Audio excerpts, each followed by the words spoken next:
So hayan, tapos na akong naghatid ng aking mga alaga at pabalik na ako ngayon sa bahay ng boss ko.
Kasi yung mga iba, may license na ako, hindi na ako siguro mag-a-apply.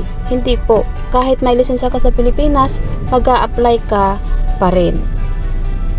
Sabi naman ng mga iba, wala pa akong experience sa pagdadrive. Baka hindi ko kaya. Hindi, mas maganda yung subukan ninyo kasi may first step naman eh. Ang unang gagawin nyo ay kumuha kayo ng application for student driving license. Paano ba kumuha ng application?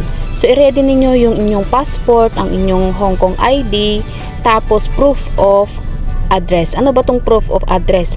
Pwedeng sulat galing bangko na nakapangalan mismo sa inyo, or pwede ring sulat ng boss nyo, pero make it sure na ipaalam nyo sa kanila bago nyo gamitin yung kanilang sulat. Tapos dalhin ninyo ang inyong kontrata para patunay na sila yung boss ninyo, na you are really connected with that address. Tapos syempre kailangan nyo magbayad doon. Noon ay 1,000 plus yung binayaran ko. I'm not sure, pero hindi yan aabot ng 1,500. So magdala lang kayo ng mga ganong amount.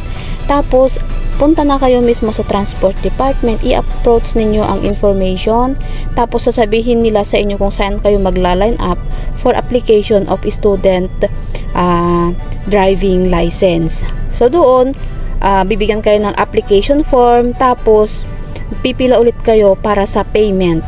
So pag nakapagbayad na kayo for application of student driver's license, ay bibigyan naman kayo niyan ng reviewer. kasama na dyan yung date kung kailan kayo mag-e-exam ng written exam. Tapos, yung written exam na yan, huwag kayong mag-alala kasi halimbawa, nagpa-register kayo ngayong araw. Usually, it takes a month bago yung date na ibibigay sa inyo. So, may time kayong mag-review. So, nakadetalye na doon anong oras, saang lugar, yung examination ninyo. Sa susunod na aking vlog ay bibigyan ko kayo ng mga tips paano pumasa sa written exam. Tapos, ano ang gagawin after maipasa yung written exam. Kasi, una, gawin nyo muna itong first step na ito. Mag-register kayo, mag-apply kayo, and then ipasa ninyo yung written exam.